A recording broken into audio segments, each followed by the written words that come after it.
नमस्कार, बहुत बहुत स्वागत है आप सभी का हमारे चैनल पर। तो दोस्तों, अब एक सवाल आपके फोन से जुड़ा हुआ।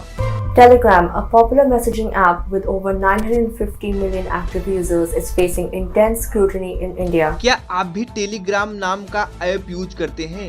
एक ऐप है टेलीग्राम, आपने बड़ा ही नाम सुना होगा उसके बारे में, क्योंकि आजकल यह चर्चे पे है।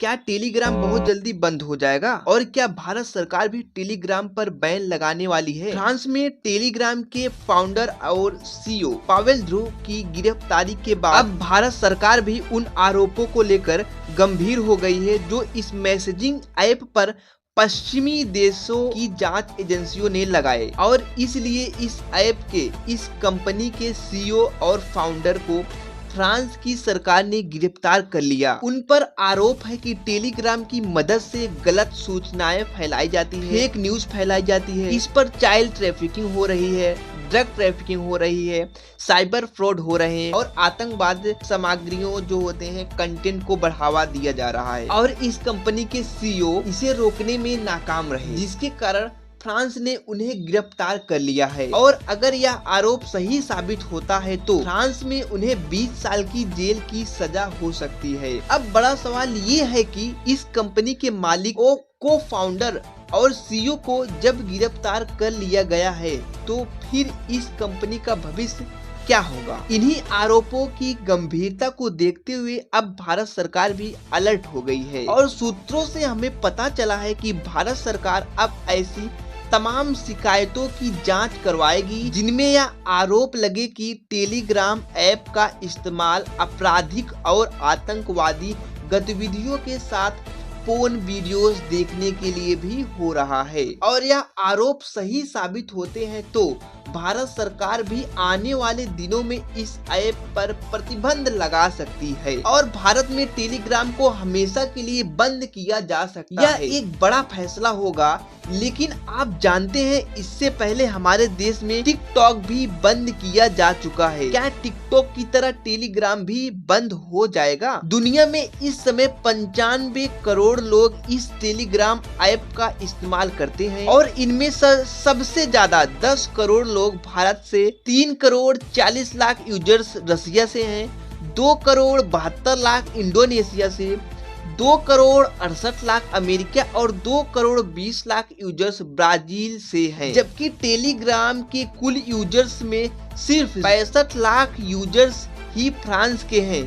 सोचिए जरा, जिस फ्रांस के टेलीग्राम पर 1% यूजर भी नहीं है, वहाँ इस कंपनी के सीईओ को गिरफ्तार कर लेता है। जिस भारत देश में इस ऐप की पूरी दुनिया में सबसे ज्यादा यूजर्स है, यानी कि भारत देश में सबसे ज्यादा यूजर्स है, वहाँ इस गिरफ्तारी से पहले टेलीग्राम ऐप की कोई चर्चा तक नहीं हो रही है। जबकि भारत में इस ऐप का इस्तेमाल बहुत गंभीर अपराधों से लेकर आतंकवादी घटनाओं के लिए होता रहा है। ऐप पर अब भी कई आतंकवादी संगठनों का अकाउंट्स, चैनल्स बने हुए हैं। और कुछ समय पहले आपको याद होगा कि जो क्वेश्चन पेपर लीक हुआ है वो इसी टेलीग्राम ऐप से ही हुआ है। फ्रांस के राष्ट्रपति ने कहा है कि गिरफ्तारी से राजनीति का कोई लेना देना नहीं है और यह मामला 100% कंटेंट मॉडरेशन है।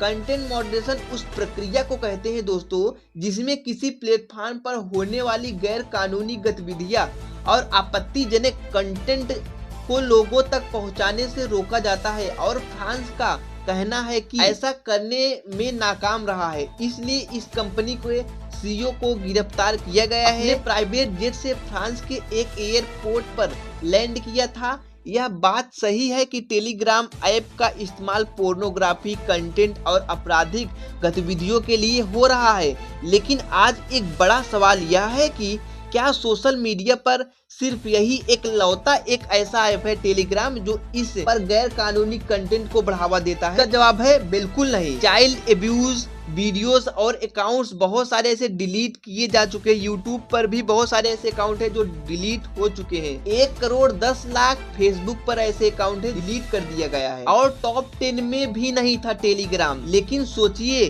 क्या इसी तरह गैर कानूनी कंटेंट को सोशल मीडिया पर बढ़ावा देने के लिए इन कंपनियों के सीईओ को भी कभी पश्चिमी देशों में गिरफ्तार किया जा सकता है? एक बड़ा सवाल आज फ्री स्पीच का भी है, जिसका यह बड़ी बड़ी कंपनियां फायदा उठाती है, क्योंकि तमाम बड़ी कंपनियों का यह कहती है, जो तमाम बड़ी कंपनियां हैं कहती है कि हम फ्री स्पीच को बढ़ावा देते हैं, जो आपकी जो प्राइवेसी है उसकी रक्षा करते हैं, इसलिए हमें हाथ मत लगाइए। एल्गोरिथम में ऐसा एक एल्गोरिथम बनाया गया है, यह ताकत है इन कंपनियों के पास है दोस्तों, कौन सी विचारधारा आप तक पहुंचाना चाहते हैं, कौन सी विचारधारा को दबा देना चाहते हैं। उदाहरण के लिए एशिया और यूक्रेन में किस विचारधारा को आप तक पहुंचाया जाएगा, इजराइल और गाजा के युद्ध में किसका पक्ष आप तक ज्यादा पहुंचेगा, भारत में किस पार्टी और विचारधारा के नैरेटिव आप तक पहुंचेगा, किसका नहीं पहुंचेगा, कौन सा कंटेंट वायरल हो जाएगा और कौन सा नहीं, यह सब कुछ यह टेक कंपनियां तय करती है, जिसे यह अपने एल्गोरिथम के हिसाब से उस कंटेंट को